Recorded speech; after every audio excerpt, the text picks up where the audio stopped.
You are standing in a wildlife preserve in Kenya. The sun has just risen. There are no fences, there are no bulletproof glass barriers. There is nothing separating you from the 5-ton mother elephant standing 50 meters away, with her calf by her side, and looking straight into your eyes.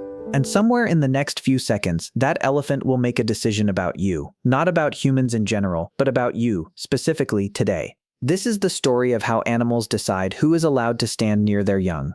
It is not about domestication, not about animals getting used to people in a general sense, not about those million-view videos of cute pets online.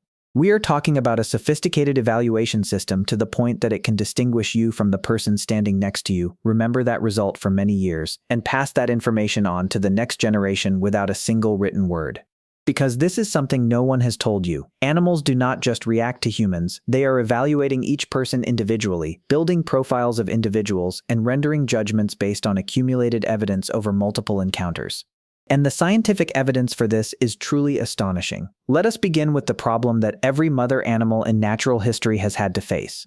Because before you can understand why a mother elephant decides to trust this Jeep but not that one, you need to understand the pressure that created that ability to discriminate in the first place. And that pressure is more ruthless than any predator.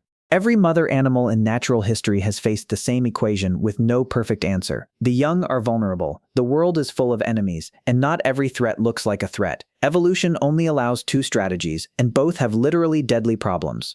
Strategy 1 is to fear everything that moves. The result is constant exhaustion, missed food, the young not being fed enough, slow death over many generations. Strategy 2 is to trust everything that does not attack immediately. The result is being eaten and dying quickly in one bad afternoon. Both lead to extinction. Any ancestors of theirs who did not solve this problem no longer had any descendants left to tell the tale.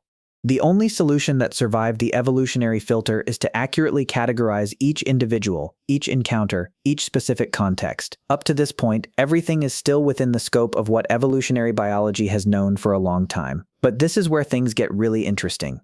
Humans appear, and humans are the strangest threat that nature has ever posed, so strange that no ready-made response formula has been prepared for it. Lions are always dangerous, recognizable by consistent scent and sound, handled by standard flight reflexes refined over millions of years. Grass is always safe, no analysis needed. Humans belong to neither side. We hunt, chase away, and occasionally help, sometimes the same person, the same day, depending on mood and circumstances with no consistent biological signal to warn of that difference. Humans have spent 10,000 years hunting, driving away, and occasionally domesticating nearly every species we have come into contact with.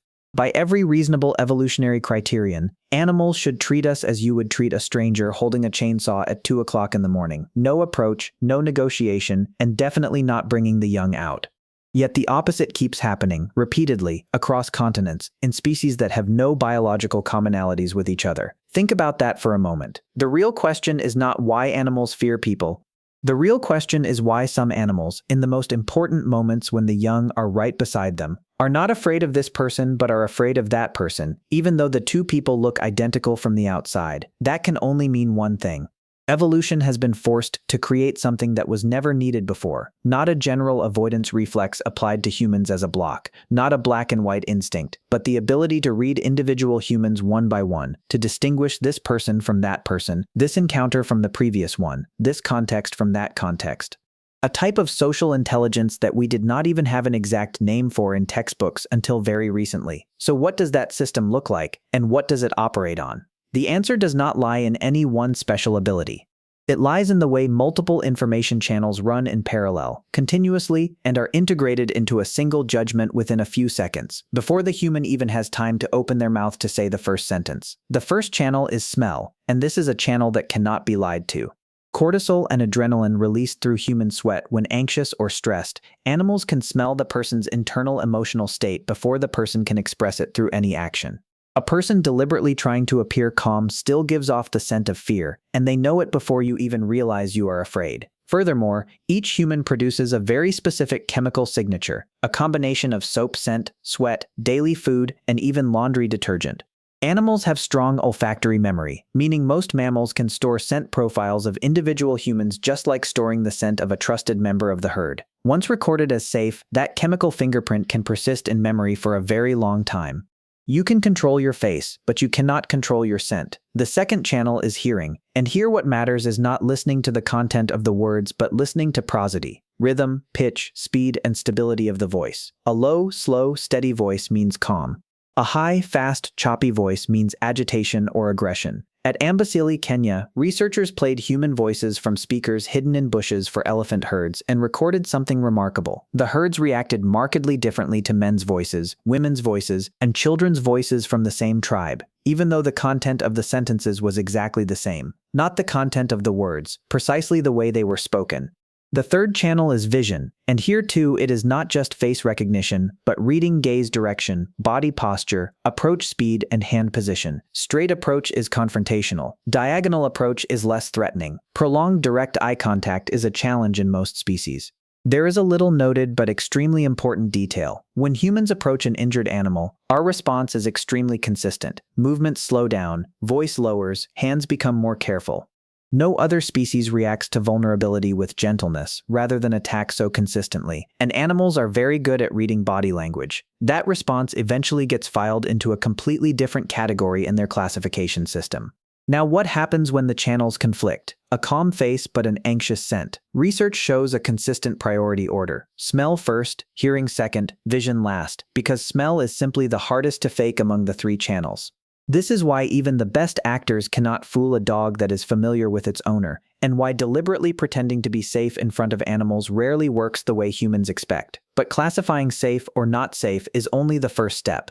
Remembering specific individuals accurately for many years, across many generations, and sharing that information with others, that is a completely different matter. Can you remember exactly the face of a stranger from 2 years ago after one short meeting while you were stressed? Crows can do that. And they do not forget. In a series of experiments conducted by researcher Marsluff and colleagues, people wearing masks captured and placed identification bands on the legs of crows, a standard research procedure, non-harmful, but clearly uncomfortable. 2 years and 7 months later, crows in that area still recognized that mask and issued warnings to anyone wearing it. Not the real human face, a rubber mask. They do not remember the person in the way we usually mean. They remember enough facial details to recognize the plastic version of it after more than 2 years. Crows in experiments by Blum and colleagues in 2020 at the University of Vienna even maintained the ability to distinguish dangerous masks from neutral masks after 4 years, and PET scan images showed the region equivalent to the amygdala in the crow brain activating strongly when seeing the dangerous mask. The same mechanism as learned fear responses in humans. But crows are not the only example, and not the example closest to our daily lives. Feral and semi-feral cats have well-documented histories of bringing their kittens to a specific person in the area, not a random person, not the nearest person, but the neighbor who often leaves food out, the person who once helped a street cat get a thorn out of its paw 3 months earlier, and clearly has never been forgiven for that, because now there is a continuous stream of kittens appearing on the porch like an unsolicited subscription service. Researchers describe this as cats building psychological maps of safe and unsafe entities in their environment, and that map is extremely detailed at the individual level. Not this person looks kind, but this specific person, at this location, at this time, did this, and the consequence was good. Then there are elephants, and this is where individual memory reaches a level for which we really have no better word than extraordinary. Documented cases at many preserves in Africa show elephants recognizing former caregivers after more than 10 years apart, reacting in ways that look like genuine emotional recognition, not simple reflexes. If an elephant can retain a positive memory of a specific person for 10 years, then that elephant's decision when needing help for its calf no longer sounds mysterious. It is simply looking up the file. That raises a more important question. If they remember each person, what exactly are they storing? Not just the face, but a multidimensional profile, scent plus voice plus posture plus interaction history, and each encounter is an update to that profile. Absence of evidence is not evidence of absence, and each new study finds more sophisticated abilities than previous studies thought possible. That should make us very cautious when claiming their limits.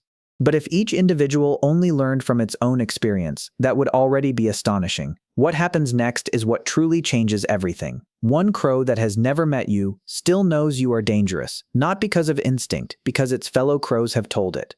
In the study by Blum and colleagues, those crows that only witnessed the event from a distance, not directly captured, not directly threatened, still learned the warning response to the dangerous mask. The mechanism is simple to the point of being frightening. Seeing fellow crows give a danger signal combined with seeing a specific face creates an immediate connection, with no need for direct experience, no need for anyone to explain. Individuals with high social status in the flock issue more warnings and the information spreads more widely. Social hierarchy influences the speed of spreading danger information about people, just like important news spreads faster when spoken by someone with credibility. Elephants solve a similar problem in a different way and lose far more when that system collapses. The old matriarch elephant is not just a leader in the sense of guiding the way, she is a living library storing the entire interaction history of the herd with each group of people in the territory over many decades. Studies tracking elephant herds after losing matriarchs in ivory poaching massacres recorded something alarming. Herds that lost their oldest individuals had less accurate responses to danger signals from humans, not because they became dumber, but because the database was no longer there. One death. Many generations lose knowledge accumulated over many decades. Humans lose dozens of years building organized knowledge storage systems. Elephants solve that problem by having one old individual remember everything far more efficiently, until ivory poachers realize that is exactly the weak point to target. Across the ocean, mother whales have been recorded positioning their injured calves right beside the hull of a boat, holding position and waiting, almost as if handing over a task they themselves cannot perform. Chimpanzees at long-term research stations bring injured young to familiar researchers, extending the alloparenting logic already existing in the troop to a trusted member of another species. Cheetahs at a conservation center distinguish the voices of familiar caregivers from strangers without any formal domestication process. All of that combined can only mean one thing. Information about safe people and dangerous people passes from mother to offspring, from leader to herd, from experienced individuals to inexperienced ones, no different from the way humans pass knowledge across generations. This is not instinct, this is culture. And if this is culture, then when we interact with an animal, we are not just interacting with that individual, but with the entire history of that herd with humans, a history that can be very different depending on what humans have done or not done in that territory across many generations. For a long time, science drew a seemingly clear dividing line. Complex social cognition, individual recognition, long-term memory, social learning, cultural transmission across generations is the privilege of primates and humans. Other animals have instinct. Only primates have cognition. That dividing line has not held up through the past decade. Because the ability to evaluate and remember individual humans does not appear in one specific evolutionary branch. It appears independently in many very different branches, from birds to small mammals to large mammals to marine mammals, along evolutionary paths with no common brain structure. That can only mean one thing. This is not a feature of one specific type of brain. This is a feature of one specific type of evolutionary pressure. There is a branch of research called the human safe haven hypothesis. It sounds like it belongs in a dry academic journal, but the idea behind it is truly fascinating. The theory proposes that across many independently evolved social species, individual animals can form attachment-style relationships with specific people, structurally similar to the bond between infants and caregivers. Animals that form this type of bond do not just tolerate that person under normal conditions, they actively seek out that person in moments of stress, exactly like a frightened child runs to its parents instead of fleeing in a random direction. And the condition for forming that bond is not brain size or genetic closeness to humans, but living long enough alongside humans with enough diversity in the way we behave to create the pressure to discriminate. No need for a large brain, no need for close relation to humans. Just enough time and enough reason. Humans have spent centuries researching how to approach wild animals safely and without causing stress, while the animal has already completed its evaluation of us before we even have time to open the car door. And this is the most important point. If this were a general instinct, it would appear everywhere, but it does not appear everywhere. Populations under continuous hunting, species living in areas of high conflict with humans, animals with the most consistent negative experiences, do not show this behavior. The pattern only appears in places with a history of low-conflict coexistence, or in individuals with positive personal experiences, or in species with enough cognitive ability to judge each case specifically rather than judging the entire species at once. That suggests a question far more important than the title of this script. Are they trusting humans, or are they trusting something much more specific? The answer to that question lies in a molecule you may have heard of, oxytocin, but perhaps never heard in this way. Oxytocin is not something special to humans or to the mother-child relationship. It operates in all mammals as the basic social bonding mechanism, activated by gentle physical contact, familiar voices, and consistent non-threatening presence. And here is what is important. This is not something designed specifically for relationships within the same species. It is a shared mechanism, and it does not ask whether the object activating it is the same species or not. A study published in 2025 proved this in a way we could previously only speculate.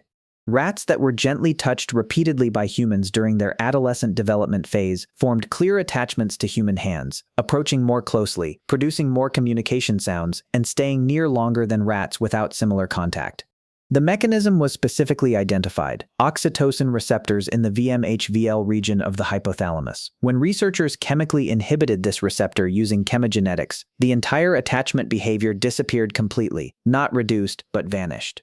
That means this is not learning in the ordinary cognitive sense, not habituation in the simple sense of reduced fear response. This is a real biochemical change in brain structure, created by repeated contact with a specific human, and it can be completely erased when the right receptor in the right brain region is turned off.